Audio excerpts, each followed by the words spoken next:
Bom dia a todos, todas. Com satisfação que venho mediar esse painel sobre o tema de apostas esportivas, sem antes deixar de cumprimentar o presidente da Academia Nacional de Direito Esportivo, Dr. Terence Sveiter, o presidente da Academia Lab, Dr. Pedro de Souza, cumprimentar aí a todos os participantes desse dia festivo. E estamos vivendo um momento bastante interessante, porque esse evento ele antecede talvez um dos principais eventos de direito desportivo, que são as jornadas do direito esportivo realizado pelo Conselho da Justiça Federal, presidido pelo ministro Luiz Felipe Salomão. Os temas que envolvem são bastante intrigantes, como já mencionaram aqui, e dá vontade de debater em todos os temas, né? Eu já não concordo com o Terence quando ele fala do veto. Eu acho que teve veto que era importante, principalmente da justiça desportiva. E acho que o presidente da República acertou na maioria dos vetos que lá estava. Mas hoje o tema aqui nosso é de apostas, né? Então, tenho aqui ao meu lado esquerdo o doutor Udo Selkman, da Academia Nacional de Direito Esportivo Lab, advogado do Bichar e Mota, talvez um dos advogados que mais estudam e atuam na área de apostas. Temos aqui o doutor Felipe Fraga, da Estrela Bet, e doutor Fernando Galo, diretor de políticas públicas da Kaizen Game, também conhecido como Betano, né? Nosso famoso Brasileirão, não é isso? Então, de qualquer forma, para iniciarmos aí esse painel, que nós vamos estar, a sequência disso, nós vamos estar aqui, eu vou estar abrindo para cada um deles, fazer uma exposição livre de 10 a 15 minutos, e depois nós vamos aí abrir para as perguntas e debates de todos aqueles que tiverem interesse sobre o tema. Apenas para localizar vocês, efetivamente, no tema, a Academia Nacional de Direito Esportivo já debate esse tema de apostas há muito tempo. Eu me recordo, em 2018, nós estávamos em Portugal e já era tema, e eu tive o prazer, naquela oportunidade, de falar junto com o presidente Terence, o ministro Agra Belmonte e o Flávio, se não me falha a memória, era o Flávio Moura, né, que estava também sob Bet, não foi? 2018, Flávio? Não éramos nós quatro, né? E ali estava se iniciando, né, a questão da primeira lei que se trazia efetivamente sobre apostas esportivas, e se tinha a expectativa que a regulamentação, era o final, tinha sido em dezembro, a gente estava numa época em abril de 2019, 2018, agora não me recordo, e em dezembro de 2018, em dezembro de 2019, em dezembro de 2018, tinha sido talvez um dos últimos atos do presidente Michel Temer, meu professor de Direito Constitucional na PUC São Paulo, que, de certa forma, ele teria, então, trazido aí a novidade das apostas esportivas. E a expectativa disso foi que a regulamentação sairia, a regulamentação sairia, a regulamentação sairia, e a regulamentação não saiu. E isso só veio a acontecer em 2023, efetivamente também no final do ano, com uma lei que trouxe aí uma regulamentação via lei e que, de certa forma, deu poderes para um órgão público denominado novo Secretaria de Apostas, né, trazido do Ministério da Fazenda, da Economia, né, de certa forma, isso veio se regulamentando no decorrer de 2024. Quer dizer, uma série de portarias, né, que esse é um ponto depois que eu quero debater com os colegas, uma série de portarias que foram regulamentando a atividade das apostas esportivas. Quando foi lá para o meio do ano passado, lá para junho, julho, se não me falha a memória, começou então, as apostas começaram a sofrer uma série de críticas, uma série de atividades trazendo quais seriam os malefícios da aposta, uma campanha publicitária ferrenha contra o sistema. E o mais interessante, que tudo o que aconteceu no Brasil sobre apostas até 31 de dezembro de 2024 era feito na moda camelô. Era feito de maneira clandestina. Era feito de maneira irregular fora, efetivamente, do Brasil. Então, significava dizer o seguinte: estavam se questionando uma lei, estavam se questionando uma regulamentação que efetivamente não se estava ainda em vigor no Brasil, que não trazia, não tinha sequer conseguido trazer o efeito, se ela era positiva ou negativa, e, de certa forma, isso trazia para a gente aí um aspecto interessante de debate. Isso, então, leva-se aí ao Supremo Tribunal Federal, com 3 ações diretas de inconstitucionalidade, sendo uma delas promovidas pela Procuradoria-Geral da República, e por 2 partidos políticos. Teve uma audiência pública pedida pelo ministro Fux, relator das ADINs, e a Academia Nacional de Direito Esportivo participou dessa audiência pública, na verdade, representados por mim e pelo presidente Tênis, e aonde a academia se posicionou favoravelmente à existência da lei, por 2 motivos. O presidente Tênis defendeu a vantagem que o Estado brasileiro teria com a regulamentação. Vantagem tributária, as vantagens econômicas, geração de empregos e uma série de questões. Por quê? Porque o fato já existia. Porque, veja, independente da lei ser julgada inconstitucional ou não, as apostas já existiam no mundo. E, no segundo tempo que nós dividimos, eu defendi a existência da lei, a regulamentação, em face à integridade das competições. Porque somente com a lei era possível ter a regulamentação para manter a integridade das competições. Eu passei 4 anos da minha vida, de 2020 a 2024, no STJD do futebol, hoje representado aqui pela doutora Adriane, que preside a 4ª turma, né, Adriane? É 4ª, né? Você preside? E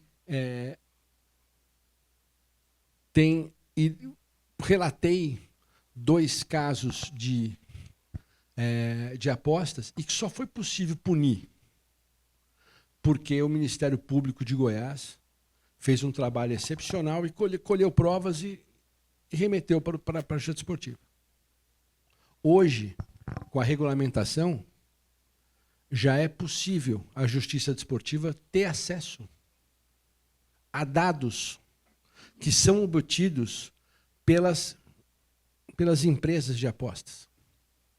Porque elas são obrigadas a informar dados para a Secretaria de Apostas e esses dados ficam à disposição das autoridades que forem competentes para julgar e processar aqueles que atingirem a integridade esportiva, dentre outras questões, também fraudarem o sistema de apostas.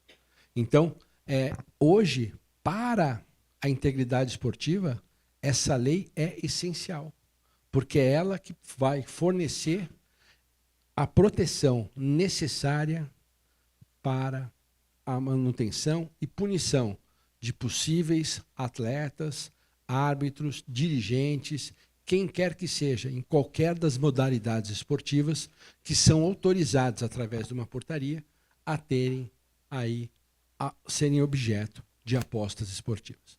Então, era essa a colocação que eu queria trazer para os senhores, assim, do momento, né? Então, nós temos uma ação no Supremo Tribunal, temos 3 ações, resumindo em uma, né, como vão ser julgadas simultaneamente, que estão no Supremo Tribunal Federal, que, dependendo do resultado, né, só apenas a título de curiosidade dos senhores, foi concedida à época uma liminar parcial para regulamentar. Na verdade, ela antecipava os efeitos de uma portaria que regulamentava a publicidade para menores. Então, na verdade, o ministro Fux entendeu que aquilo era realmente um momento interessante. Olha, vamos antecipar, porque a publicidade já existia, e, de certa forma, então, isso aconteceu aí 2 meses antes do que essas portarias entrarem em vigor. Mas hoje nós temos uma ADIM, que, se for atendida, pode ter um retrocesso na concepção de bettings, ou uma ela pode ser considerada parcial, porque como tem três ações com pedidos semelhantes, mas cada uma com as suas características do Supremo Tribunal Federal, e, de certa forma, isso pode trazer um retrocesso efetivamente para a sociedade, principalmente para a proteção da integridade do esporte. Então, era essa a colocação inicial que eu queria trazer para os senhores, para abrirem aqui aí a fala dos nossos palestrantes. Muito obrigado. Eu vou passar, então, a palavra aqui para o doutor. Vocês combinaram alguma ordem, não? Então, vamos combinar. Então, a gente não combinou, então vamos aqui. Vou ao meu lado esquerdo, o doutor Udo, que vai começar aqui fazendo a sua breve exposição.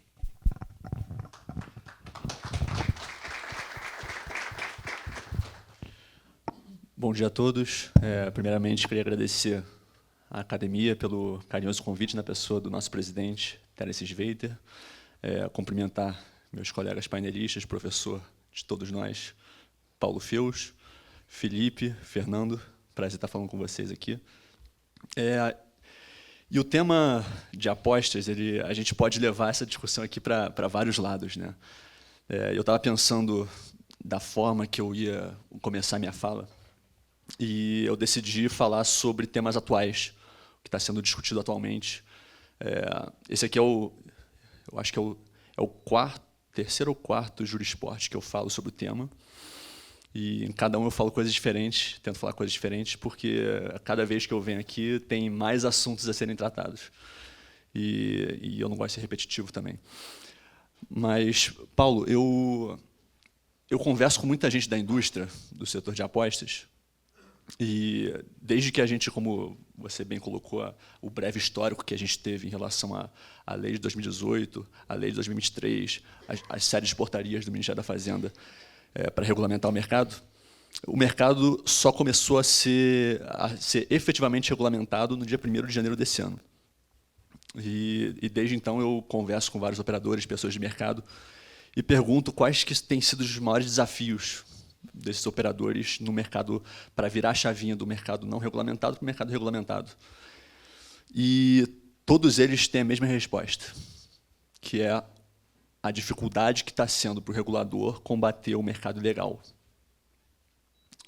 E eu lembro que 2 anos atrás, no Jurisport 2023, eu participei, e minha fala foi muito no sentido de, naquela época, a gente tinha acabado de publicar uma medida provisória, que eventualmente caducou. Isso foi antes da Lei 14.790 de 2023, de dezembro de 2023. Mas naquela medida provisória já eram estabelecidas ali quais eram os mecanismos a serem utilizados pelo regulador para travar operações ilegais no Brasil. E eram 3 principais: o bloqueio de sites, a proibição de instituições financeiras, instituições de pagamento, de prestarem serviços de pagamento para operadores não licenciados pela SPA, e a proibição de publicidade por quem não obtivesse uma licença também do Ministério da Fazenda. E eu falei que, na teoria, aquilo ali é o ideal para ser aplicado. Mas eu queria ver se, na prática, o regulador ia conseguir aplicar. Porque a grande questão é botar na prática. E até agora, pelo menos, o regulador não conseguiu botar tudo em prática para travar o mercado ilegal. Por diversos motivos que a gente pode até tratar aqui em outro momento. Mas o combate ao mercado ilegal é algo muito relevante. E sempre que eu palestro, ou dou uma entrevista, ou gravo algum vídeo, ou dou alguma aula, eu sempre tento colocar para as pessoas que não são do mercado, contextualizar a questão das apostas, porque eu vejo que muita gente não entende que o setor de apostas é subdividido em 2, que a gente chama de separar o joio do trigo, que são os operadores licenciados, legalizados, de operações ilegais que exploram o mercado brasileiro via apostas online, sem seguir as regras, sem pagar imposto, sem seguir as regras e sem qualquer escrúpulo em relação à publicidade que eles fazem. E é sempre bom a gente pontuar isso, porque se a gente não pontuar, as pessoas tendem a colocar todo mundo no mesmo balaio e acaba prejudicando o setor de maneira geral. Então, por diversas vezes, e a gente assiste várias coisas que estão acontecendo ao mesmo tempo, a audiência pública no STF, consultas públicas do Ministério da Fazenda, 3 CPIs que já aconteceram relativas ao setor de apostas, e a gente ainda vê que existe um desconhecimento sobre isso. Inclusive, na audiência pública que o Dr. Paulo acabou de citar, o ministro Fux não estava ciente das diversas portarias regulamentadoras do Ministério da Fazenda. Então, se o ministro não estava ciente, imagina o público em geral, que ali já estão dispostas uma série de regras a serem observadas pelos operadores licenciados no Brasil. Então, ainda existe muito desconhecimento. E eu acho que o setor de apostas tem que fazer um meia-culpa também de não investir muito em educação, em relações públicas, para mostrar exatamente que existem operadores sérios que querem seguir as regras, que pagaram 30 milhões de outorga, têm uma reserva financeira de 5 milhões, geram empregos, pagam impostos, pagam taxas e seguem as regras efetivas do Ministério da Fazenda. Enquanto, sim, existem operadores ilegais que continuam explorando o mercado brasileiro. Então, eu sempre faço um exercício para as pessoas que normalmente não são do setor exatamente. Vocês sabem quantos sites de apostas a gente tem hoje regulamentado no Brasil? São por volta de 175, 180. Sabe quantos estavam até há pouco tempo, ou talvez até hoje, explorando o mercado brasileiro até 31 de dezembro de 2024? Mais de 11 mil sites. Então, são muitos sites ilegais. Muitos sites que abordam pessoas para fazer publicidade, influenciadores, divulgar a marca deles, oferecendo valores absurdos, vendendo a aposta como se fosse uma forma de investimento, que não é. Isso é sempre bom a gente frisar aqui, que a aposta é para ser vista como entretenimento e não como um investimento. Não é uma forma de você ter uma renda, não é uma forma de sustento, é uma forma de você se entreter. E eu costumo dizer que se a gente conseguisse educar a população brasileira toda de que a aposta é um entretenimento e não um investimento, grande parte dos problemas que a gente vê hoje estariam muito mitigados. E isso é uma meia-culpa também do setor de apostas, que não fez o nosso papel de educar da melhor maneira possível em relação ao que é uma aposta. Mas, ao mesmo tempo, quando a gente vê eventos como a CPI das bets, que recentemente que popularizou por conta da Virgínia, a gente vê um acontecimento ocorrendo que acho que é muito prejudicial ao mercado, que é não separar exatamente operações legais das ilegais, e muita gente ainda pintar e projetar atividades como se ainda estivesse na criminalidade. E pintando a atividade como sendo um inimigo. E eu costumo dizer que todos nós que estamos na indústria e também na indústria de futebol e a população em geral, a gente quer a mesma coisa, só que os meios talvez sejam um pouco diferentes. Acho que, como está no STF também, ação direta de constitucionalidade para a Lei 14.790, para declarar inconstitucional de novo e voltar à época que a gente tinha antes de criminalização da atividade, penso que a gente tendo essa postura de criminalizar não vai surtir nenhum tipo de efeito prático. E por mais que dê a entender que a gente colocando isso, voltar à ilegalidade vai resolver alguma coisa, não vai. Se a gente estivesse falando aqui de regulamentação de cassino físico, por exemplo, seria muito mais fácil você regulamentar e falar, está proibido o cassino, vou passar uma faixa amarela na frente do estabelecimento e não pode mais apostar aqui nesse cassino. É mais fácil. Mas quando a gente fala de setor online, fica um pouco mais complicado você regulamentar. E você proibir certas atitudes, certos atos, colocar maiores restrições na atividade, você acaba beneficiando as operações ilegais. Porque você fortalece a concorrência. Então, lembra das 3 medidas que eu falei anteriormente? De bloqueio de website, de travar provedores de pagamento e travar a publicidade. Se a gente aumenta as restrições de publicidade, fica também mais difícil a gente combater o mercado ilegal de apostas.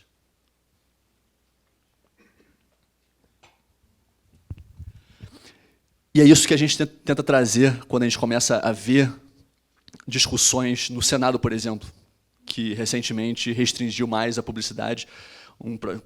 Foi aprovado um projeto de lei no Senado que restringiu mais a publicidade de apostas e agora vai para a Câmara para votação.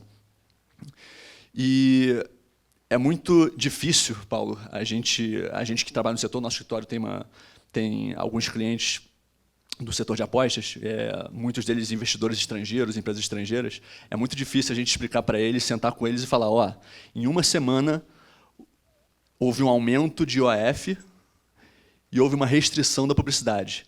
Então, você que pagou 30 milhões e mais 5 milhões e mais contratou uma série de pessoas aqui no Brasil, está pagando os impostos mensalmente e está gerando empregos diretos e indiretos, está investindo bastante em publicidade, talvez tenha que mudar um pouco a rota de estratégia. Então, é muito difícil falar em segurança jurídica no Brasil, principalmente quando a gente vê esses movimentos nesse sentido.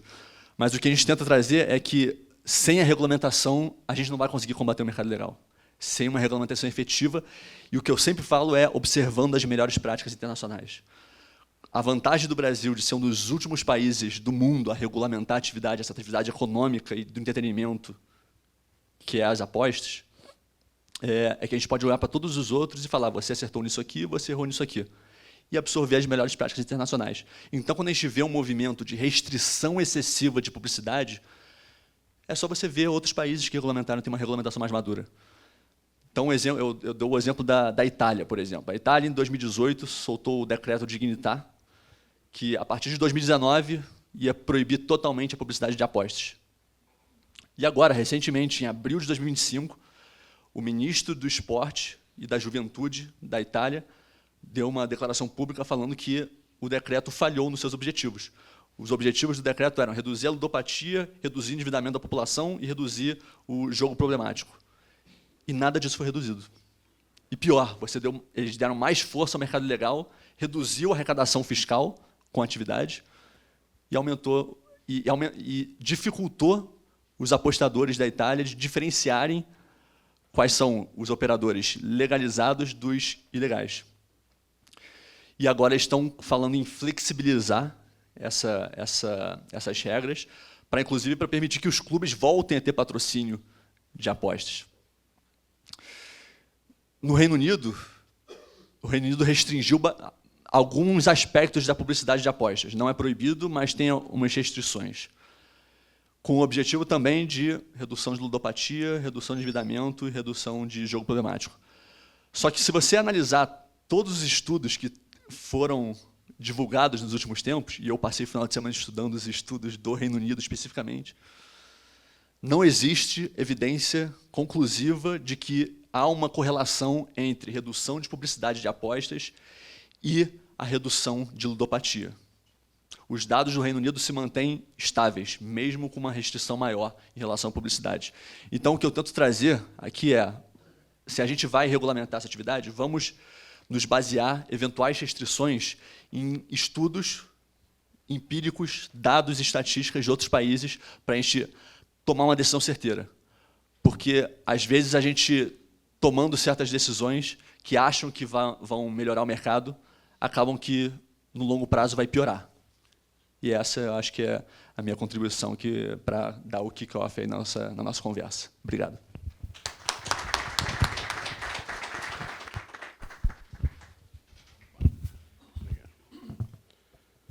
Agradeço. No Turudo trouxe questões interessantes que a gente já começa a pensar em perguntas, né, de certa forma, como a gente pode trazer e debater esse tema, porque é através de eventos como esse, num público qualificado, que a gente consegue chegar, não digo a conclusões, mas pelo menos a ideias efetivamente daquilo que pode estar sendo feito ou não. É muito difícil, quando você mexe com milhões de pessoas, você ter um fato, não faz isso que dá certo, faz aquilo que dá errado, né?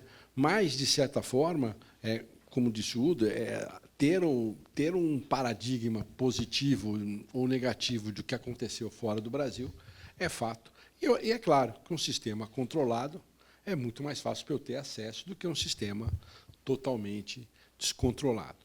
E aí, então, né, indo nessa linha, passando já aqui, passando a palavra para o doutor Felipe Fraga, da Estrela Bet. Felipe, a bola está com você. Professor Fuez, bom dia. Bom dia, presidente Teres e toda a Academia Nacional de Direito Esportivo, Udo, Galo, que estão aqui compondo comigo esse bate-papo. Eu e o Udo, a gente fez, sei lá, uns 15 painéis juntos já, em Brasil e fora, falando dessa luta do setor, e os primeiros era a gente sonhando com o mercado regulado brasileiro. Só um breve histórico meu. Uma vez eu falei que eu era um ex-advogado. Aí um dos meus maiores ídolos profissionais da vida, o Dr. Marcos Mota, falou: pô, existe ex-advogado? Aquele bom sotaque quando eu o conheci. E ele tem razão. A gente não deixa de ser militante e apaixonado por essa profissão, e especialmente o direito esportivo, que foi um caminho que eu sonhava em trilhar, até que Deus me direcionou para trabalhar com esporte de outra forma por meio desse setor de apostas. Então, hoje estou podendo reencontrar alguns bons amigos que eu fiz ao longo dos últimos anos. O Dr. Carlos, que fundou junto comigo lá em Minas o Tribunal de Justiça Desportiva do Futebol Americano, também o STJD do Futebol Americano, do qual tive a honra de fazer parte. E é muito bom esse tema de apostas esportivas retornar à pauta, especialmente junto à Academia de Direito Esportivo, porque são áreas que vão conversar muito, já que vamos tratar de integridade do esporte, com um tema que sempre vai e volta. A gente vai tratar do retorno que as operações de aposta conseguem fornecer para o esporte nacional por meio dos patrocínios, da publicidade. E, obviamente, e mais importante até, como que a dinâmica social do brasileiro ela funciona com esse novo tipo de entretenimento. E é novo porque essa regulamentação é recente, né? A gente começou em junho agora, nós temos, iniciando agora, o 6º mês de regulamentação no Brasil, é um recém-nascido de uma gestação muito, muito longa. O professor Paulo falou, achei interessante essa analogia com camelô, eu nunca tinha ouvido ela, eu já pensei e falei algumas outras, essa é interessante. É como se o nosso setor fosse, de fato, camelôs, que tivessem suas lojas oferecendo um tipo novo de entretenimento. O que fez uma grande diferença é que, eu posso falar da Estrela, e com certeza também da Kaizen Betano, é que eram camelôs que batiam na porta da prefeitura pedindo, por favor, façam alvará. Não, nós não temos alvará para esse setor, então criem um alvará para a gente para que tudo fique organizado. Desde o início das atividades, que iniciaram após a lei do presidente Temer, lá no final de dezembro de 2018, nós, como setor organizado, empresas que hoje são regulamentadas, já clamávamos por essa regulamentação. Idas e vindas aqui a Brasília, conversa com representantes, conversa com diversos setores da sociedade, para discutir o que é possível, o que seria possível ser feito para que o Brasil tivesse o setor de jogos e apostas devidamente regulado. Regras do jogo, que até então não se tinha. Então, no Brasil, pré-2018, existia sim o jogo. Tanto que, se os colegas aqui lembrarem bem, o escândalo de 2005 da máfia do apito só recebeu esse nome porque as bets não eram populares para o público em geral, mas teve envolvimento de operações de apostas internacionais. E é uma realidade que ela permeia sempre. O brasileiro gosta de apostar. Com o advento da globalização e, especialmente, apesar todas as mazelas e tristezas, o fato das pessoas, no período pandêmico, estarem mais em casa com o telefone na mão, potencializa qualquer tipo de entretenimento online. Daí o boom dos streaming de televisão, o próximo temos o streaming do esporte também, permitiu que esse setor crescesse e ganhasse uma relevância ainda maior. Então ficou muito característico e cultural do brasileiro participar e se entreter com jogos e apostas. Com o advento dessa regulamentação, desse avanço que a gente foi tendo ao longo dos anos, sentimos muita falta de qualquer avanço nesse período exatamente que compreendeu entre 2019 e 2023 e 2024. Por diversas razões políticas que não precisam ser levantadas aqui, ou, enfim, incluindo a própria pandemia, quando nós iniciamos as operações aqui no Brasil, eu falo nós enquanto setor, lá em 2019, início de 2020, a expectativa era que isso acontecesse, vamos começar, está legal, era legalizado pelo presidente Temer, porque vai vir uma regulamentação logo agora.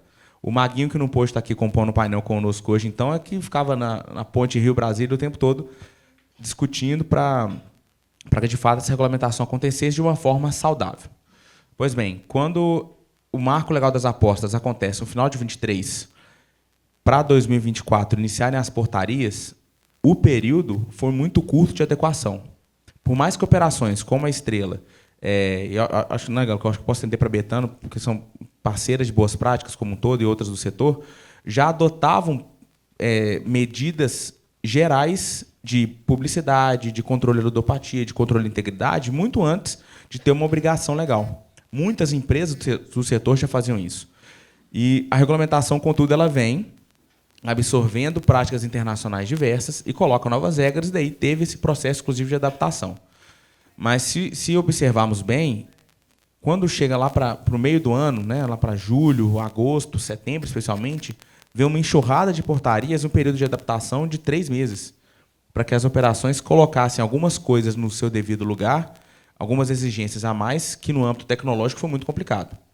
Contudo, ainda assim, 80 e poucas licenças, e 175 marcas arredondando, conseguiram alcançar esse objetivo de serem completamente compliant em relação às regras que foram estabelecidas. E torna hoje esse mercado regulado, ainda que o número de operações pequeno, extremamente consolidado no Brasil e com volume financeiro que gira muito alto. Mas, apesar de ser um volume financeiro muito alto que gira no nosso setor, o resultado financeiro final para a empresa não é isso tudo. Porque os custos operacionais, os custos tributários, os custos de marketing são muito altos para que esse setor continue rodando. Mas, de todo jeito, obviamente, é uma opção nova de entretenimento. E, como o Udo falou muito bem, o que causou toda essa estranheza nos últimos meses, especialmente, foi causado muito pela dinâmica errada de publicidade que estava sendo trabalhado no Brasil. E ainda vai continuar sendo com o mercado ilegal. O mercado ilegal ele tende a não acabar, para falar a verdade. É o nosso sonho, né? Que daqui a uma semana a gente consiga encontrar um meio de todas as operações que não sejam .bet, .br, não consigam operar em todo o território nacional. Mas isso é muito difícil de acontecer. Mercados maduros, como o Reino Unido, que é o nosso, talvez, o maior exemplo, ainda tem lá 14%, 13% de operações de mercado ilegal. Outros países ainda maior do que isso. Hoje, o Brasil, pelo menos a última pesquisa que foi lançada pelo Instituto de Pesquisa Internacional H2, mais de 60% do mercado brasileiro é ilegal. E é esse mercado que tem feito com que o tigrinho, coitado, seja mal falado. Acho que ninguém passa no zoológico e visita a jaula do tigre mais no zoológico. O tigre ficou queimado. E, de certa forma, e eu espero que os senhores entendam, de forma indevida. Porque o jogo em si, né, o Udo e eu, a gente sempre perguntado, você também, né, Fernando? Se tem o problema do jogo do tigrinho, porque o cassino ficou muito forte no Brasil, esse cassino online.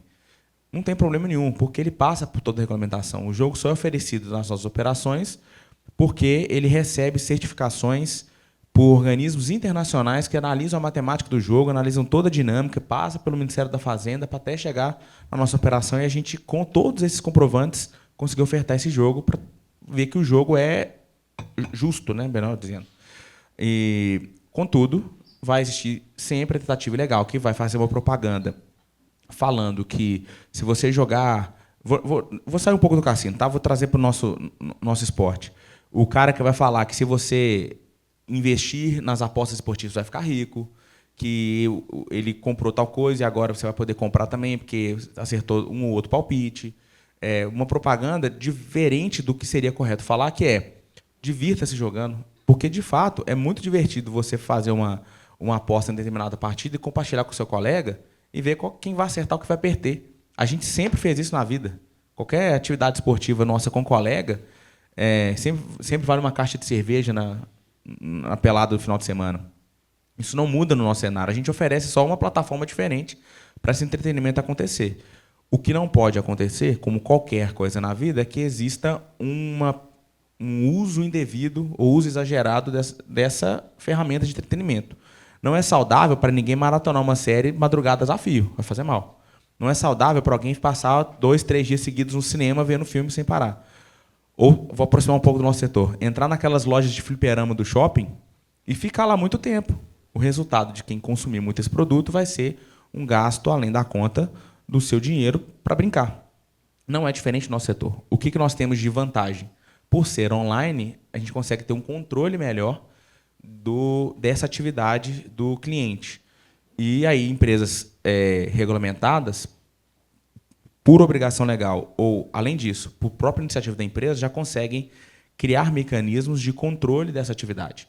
A Estrela foi recentemente premiada com uma campanha incrível de iniciativa de jogo responsável que nós possuímos, junto à FUMEC, né, quem é de Minas conhece bem a FUMEC, que nós criamos uma matriz de risco que acompanha toda a atividade do jogador e consegue perceber possíveis gatilhos para o comportamento inadequado que pode levar ele, em última instância, a um grau de ludopatia. A gente começa a trabalhar esse cliente com antecipação para que ele não chegue nisso. Até porque um cliente ludopata não é um cliente bom. E vou fazer um comparativo agora com algo negativo. Eu nem gosto de fazer, não, mas é interessante para ilustrar. Um dono de bar não vai ser bom ter um cliente alcoólatra, porque ele vai deixar de ser alguém que vai consumir de forma sustentável o produto dele. Da mesma forma, é o nosso setor. Se um cliente ele passa a ter um comportamento inadequado, ele não só deixa de brincar de forma saudável, que é péssimo, ele vai ser um cliente com uma duração de atividade muito curta e ainda ele vai causar um transtorno em toda a dinâmica da empresa de divulgação, de acompanhamento, de atendimento ao cliente, tudo isso. Então, é algo que é interessante nem economicamente, muito menos socialmente, para qualquer operação, e daí o nosso interesse sempre em combater a ludopatia. Da mesma forma, a manipulação de eventos esportivos, né, que agora a gente fala de spot fix, né, antes era match fix, agora o pessoal está tentando fraudar até com cartão amarelo, falta, escanteio. O professor falou muito bem a respeito do Ministério Público de Goiás. Eu tive a oportunidade de estar aqui em Brasília no dia da primeira audiência da CPI FUT na Câmara dos Deputados. E o Ministério Público de Goiás falou com muita propriedade, muito bem. Eu fiquei até feliz de ouvir isso por parte do parquê, a respeito, especialmente aí da Bet 365 da Betano, que tiveram um volume grande de apostas naqueles jogos que foram questionados, elogiando, primeiro, a postura das empresas de fornecer as informações, de contribuírem para as investigações, e, segundo, deixando claro que as operações de apostas são vítimas de qualquer ação de manipulação de resultado. Isso torna, no nosso caso, não só pela obrigação, como eu já disse, mas o interesse nosso de ter o jogo limpo, iniciativas que são tomadas para a gente entrar em contato com as autoridades e associações, quaisquer que sejam responsáveis, para coibir a manipulação de resultados. E existem diversos programas. Hoje a Estrela faz parte da Associação Internacional de Integridade em Apostas, a IBIA, na sigla do inglês. A gente é parte do Instituto Brasileiro de Jogo Responsável e somos parceiros da Sport Radar e da Dinho dos Esportes em programas de troca de informações a respeito de possíveis casos de manipulação de resultado. Além disso, nós ainda somos proativos em procurar os clubes, especialmente os nossos patrocinados, e ensinar os atletas profissionais e até mesmo os atletas de categoria de base a respeito desse cenário dos perigos da manipulação de resultado. Como isso pode causar uma destruição para todo o ecossistema do qual eles são parte do futebol, e especialmente para a própria carreira. Bom, dito isso, deixar a gente tem assunto para falar o dia inteiro, e uma mentira que eu não gosto de falar é que eu vou ser breve. Eu acho que advogado não consegue ser breve, né? A gente tenta. De todo jeito, agradeço mais uma vez a oportunidade de a gente estar aqui, é muito bom, e quaisquer dúvidas, a gente está aí à disposição.